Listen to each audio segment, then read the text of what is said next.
Good morning everyone, welcome back to my allotment diaries. My name is Emma, these are the allotment diaries. You join me today in South London on a very rainy, miserable kind of day. I mean, it is actually still quite warm, which is nice. So it's not, the temperature hasn't dropped at all, but it is quite drizzly is how I'd describe it. Drizzly weather. It's kind of just spitting ever so slightly with rain, which is perfect slug weather because they can just slither out. It's nice and mild for them.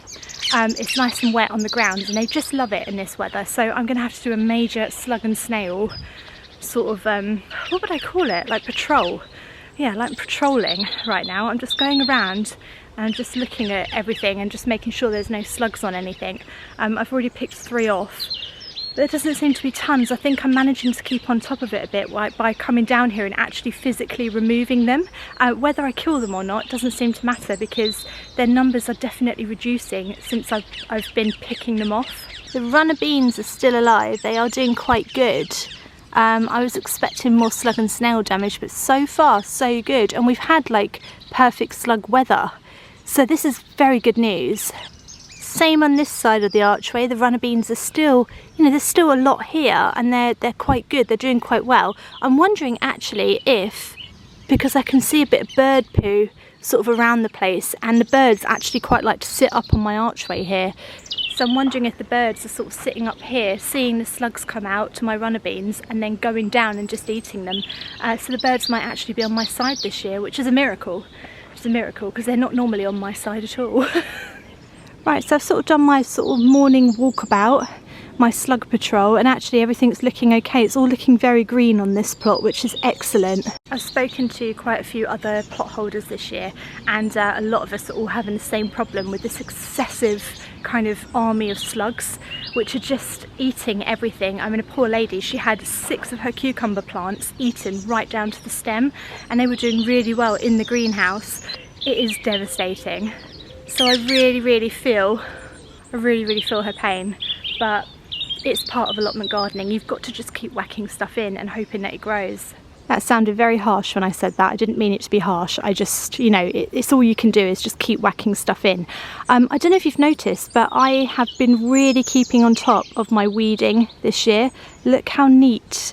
Look how neat everything is looking. It's because what I'm doing is I'm doing these vlogs. So I'm filming these vlogs for you guys, and then when I finish the vlog, I'm staying for a couple of hours and I'm just putting my headphones in and I'm just literally weeding and cleaning everything up and tidying it all is what I call it. So putting any rubbish away, clipping the grass down, pulling all the weeds up, and it's just made such a big difference. And it's really helping me sort of to keep on top of it, not just physically, but like mentally as well, because this is the time of year where it can really get on top of you and you can feel very defeated. I'm looking over there at Einstein, he's distracting me. He wants some food. Right, okay. Yeah.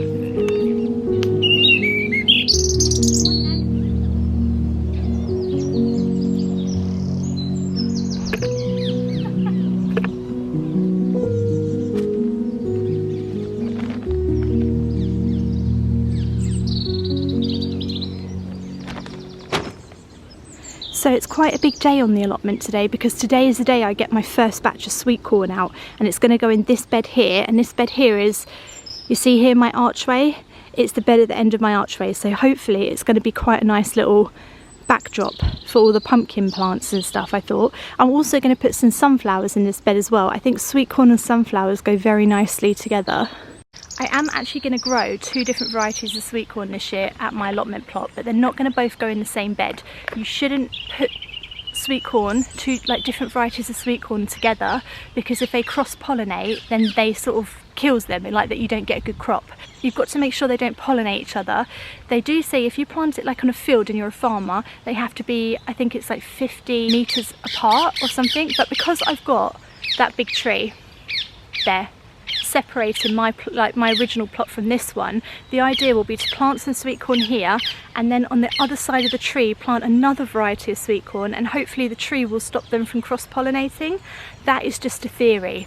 But to be honest, people all around this plot grow all different varieties of sweet corn every year, so there's a lot of cross-pollination sort of risk when you grow out an allotment plot. So I figured what's the difference? I mean, if this was 2 different plots and it wasn't me who had both, someone might be growing a different variety over there. So you've got to try these things. I'm all for just experimenting. Having said all that, I actually have no idea what variety this is. Does that surprise you? If I remember what it is, I'll put it on the screen now.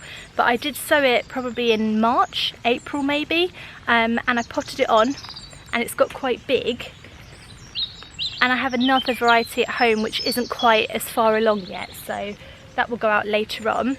Last year I did start my sweet corn from a seed, so directly sowing in the ground, and it did do quite well. But this year I've sown them into modules and potted them on just because I wanted them to be a bit bigger before they went into the ground. Just trying something new. Now the one thing that I do know about sweet corn, because it's not something I'm an expert at growing, is that it has to be planted in a grid, not in rows. So we need to make some kind of grid / square. I also want sunflowers, so I'm thinking the taller ones at the back and then the smaller varieties of sunflowers at the front there, with the sweet corn safely tucked in the middle. That is the idea. Can we make it work? Yes we can. We're going to give it a good go. It is starting to rain, so I've made like a makeshift tent for the camera with some fleece over my archway, so I'm hoping the camera won't get too wet. Let's lay them out where we're going to have them.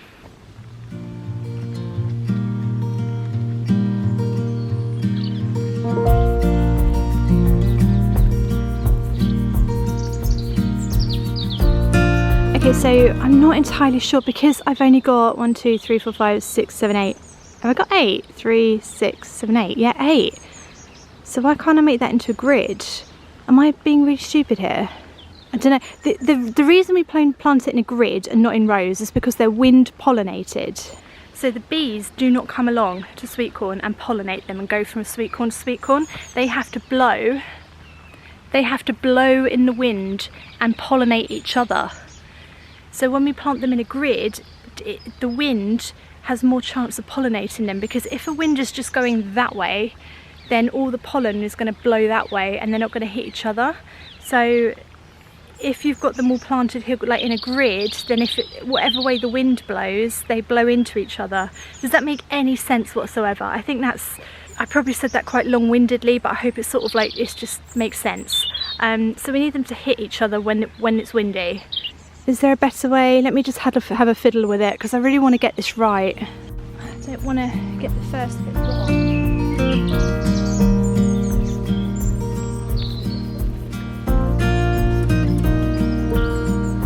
Right, I fiddled a lot with them. I fiddled a lot, but I think it's really important to get this spacing right, because they're quite big plants. They need enough room, but I want them to be close enough together to pollinate. I don't want them to be in perfect rows, because I want to make sure the wind can pollinate them anyway. So I've sort of done it like this, sort of zigzaggy, and I think that's the best way to do it. I'm just going to go for it now. I'm going to go for it. I've spent about 15 minutes faffing with it, looking up online, trying to make sure that that's going to work. Now it's just time to go for it. You can't faff forever. I'm a little bit nervous about these. I think because I've sown them from a seed and I've potted them on, I think they've done so well that I'm actually really nervous about getting these ones right. Lots of worms in here, that's good. It's a good sign. Oh, fabulous. Fabulous plant. In you go, mate. Good luck.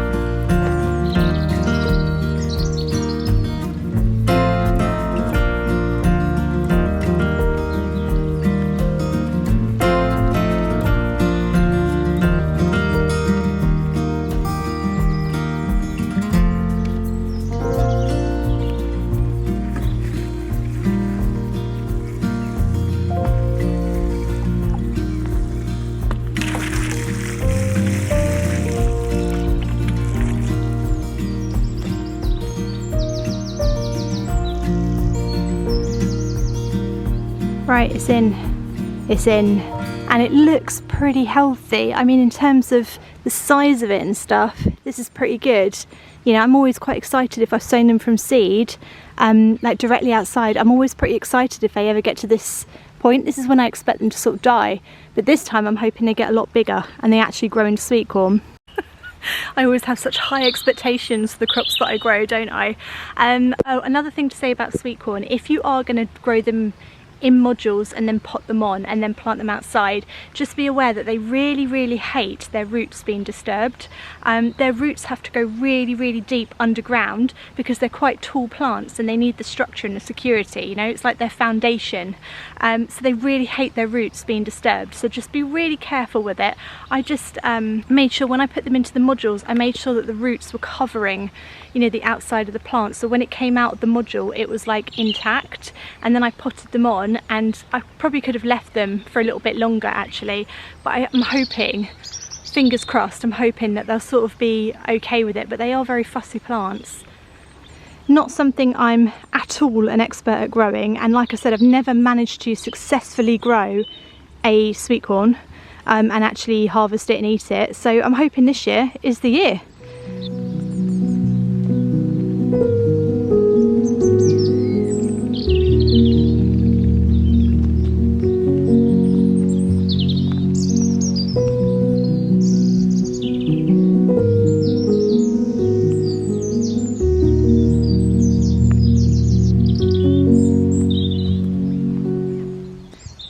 Planted tomatoes have survived the night, so I think now they're going to be okay. I'm completely convinced.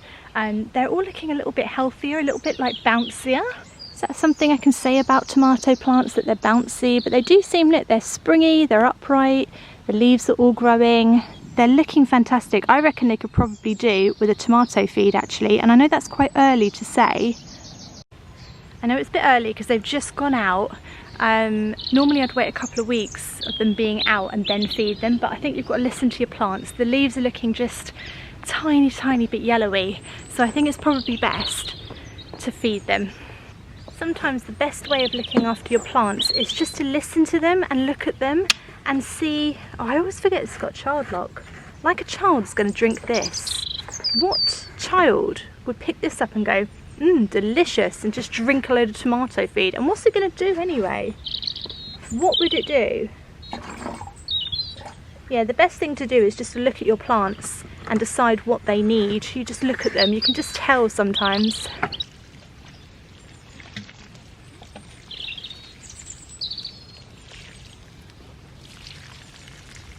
Right, so there's an area of the allotment plot that, despite all of my weeding and coming down here so much and really working hard, I've just left and I don't really know why. So I'm going to try and tackle it today, but it's really stressing me out. Look how lovely and neat I've kept this whole plot, and then you get this little area here. Like, why have I left that? And I find it so irritating, like, for myself, that I've left it. So I'm going to sort of tackle it. I don't know what to plant under Harry. I haven't decided yet. He's a miscellaneous bed. I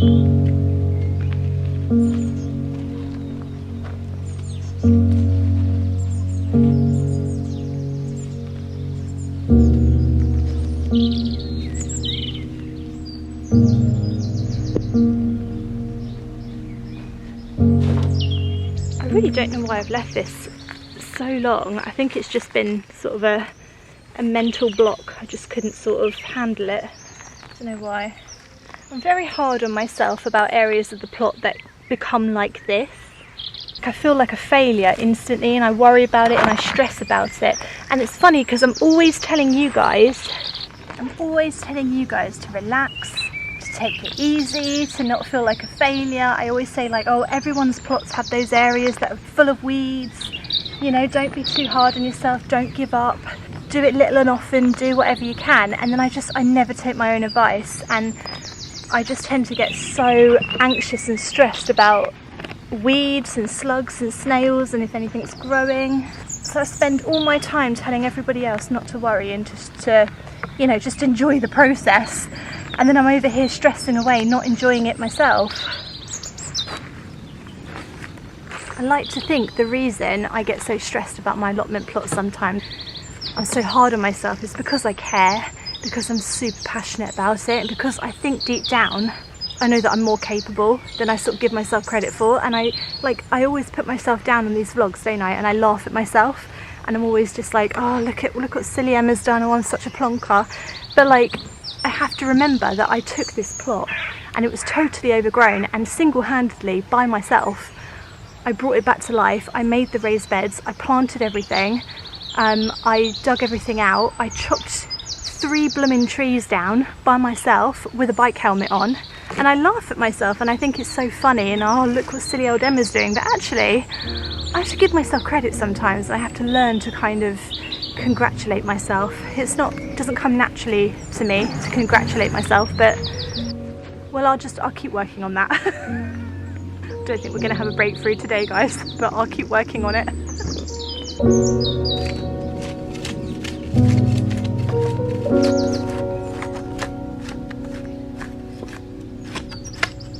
Right, it sort of looks marginally better. I think it would help if I knew what was going to go in here, because I feel like I'm weeding it for no reason, because like nothing else is going to go in it yet. So I need to think about what I could plant around Harry. Don't I, Harry? Yes. Right, anyway, I best get going. I've actually got lots to do today, and I've been at the allotment plot for nearly 4 or 5 hours every day this week, and I'm fallen behind on absolutely everything else.